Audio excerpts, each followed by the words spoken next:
Yo, today I want to talk about the song by Lupe Fiasco, Real Recognize Real.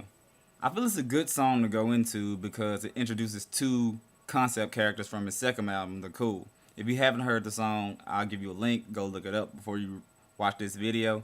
But anyways, to go in and talk about the two characters he introduces are the streets and the game. The streets is portrayed as a voluptuous, seductress woman with dollar signs in her eyes. And if I could just quote from the song for a second, he says, "They say the streets is a demon in a dress, dollar signs in her eyes, and semen on her breath. Scantily clad, no panties, deep throat in the alley, aging badly, and sunglasses, she pretty." Now we have to understand that this is Lupe's interpretation of the streets, and not someone who would fall for the streets. Street lore would think about the street. And basically, what he sees the streets as, in a negative context, it's a demonic seductress who lures victims with promises of money, fame, quick prosperity, and physical pleasure. Before I actually go any further, I'd like to read a quote about the gaze of flirting, because that's how he portrays the street as this voluptuous woman with this gaze with dollar signs in her eyes. And I quote, "There are circumstances in which looking itself is a source of pleasure, just as in the reverse formation there is pleasure in being looked at."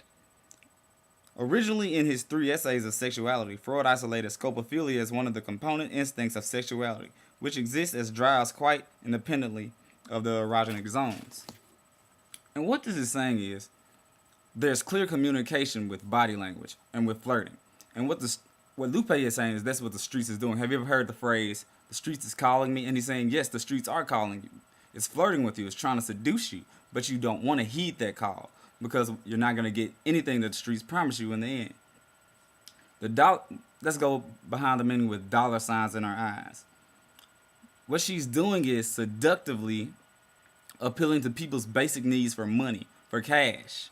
But what the streets doesn't show you is that this will lead to an obsession for money, and will lead to greed and only fast money, which will only bring about despair.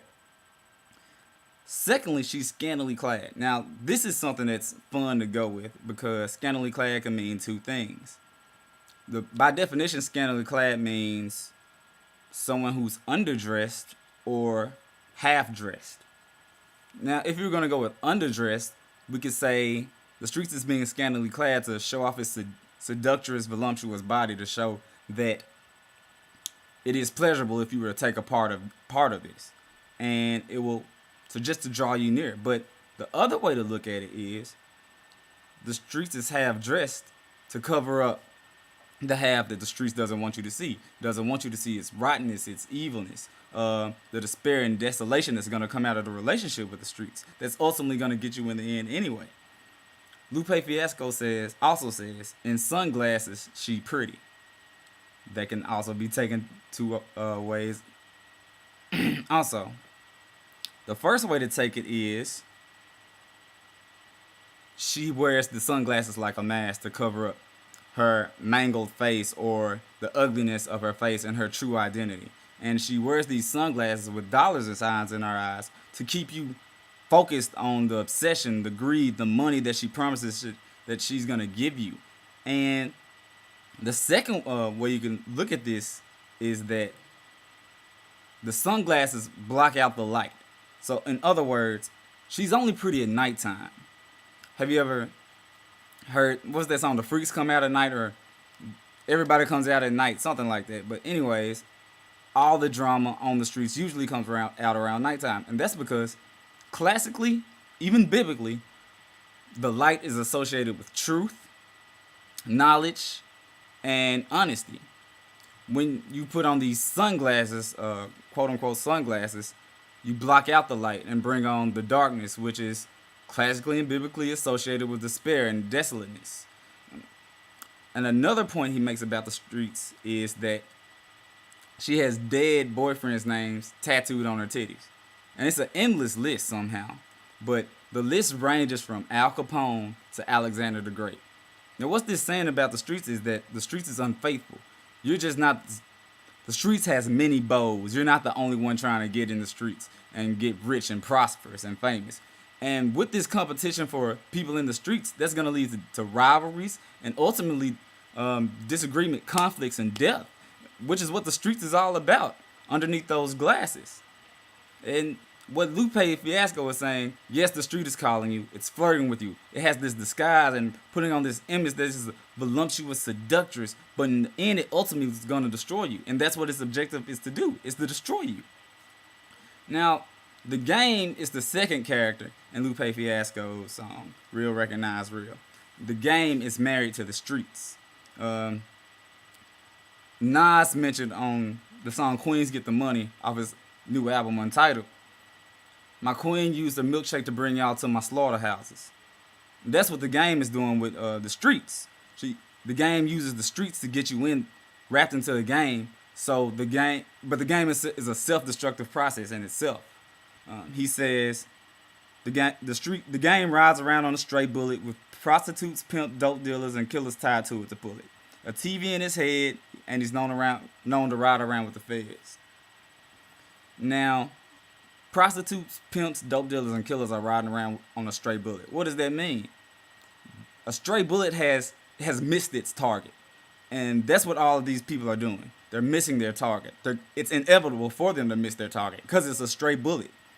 And what you're going to crash into is something random, but mostly it's not going to be the prosperity that it promises. It's going to be endlessness and hopelessness. It's stray. It's endless. It's never going to stop. And it's only going to stop until it leads to your death, because the game in itself is a recycled process that feeds itself off of your disparity.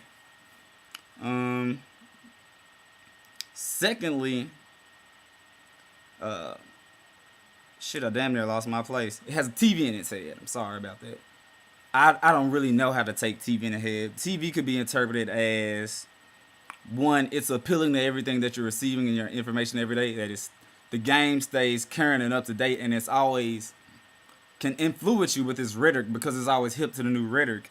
Or it could be meaning that it's supplying you with the rhetoric daily because its brain is the TV, and all you're being fed are images from its head. But the best thing about the game is at the end of the quote I just said, he says, the game is known to ride around with the feds. That's telling you right there. The game is self-destructive in its nature. The game it's lined up for you to get caught. It's lined up for you to get shot. It's lined up for you to end up a failure in the end. Look at every most legendary dope dealers or pimps in the game. Rick Ross, Rich Porter, shit, even the one that made American Gangster about. None of them got happy endings. Most of them motherfuckers in jail dead. So that's what Lupe Fiasco is saying through this song. The streets go lead you to the game. The game is gonna lead you to self-destruction. And as tantalizing as the streets and the game may sound, it's his way of saying this is the modern form devil or something like that. They're the modern form devils, you could say. The game is, I believe. And he's saying don't buy into this propaganda that it pulls out of you. That's my interpretation of that song.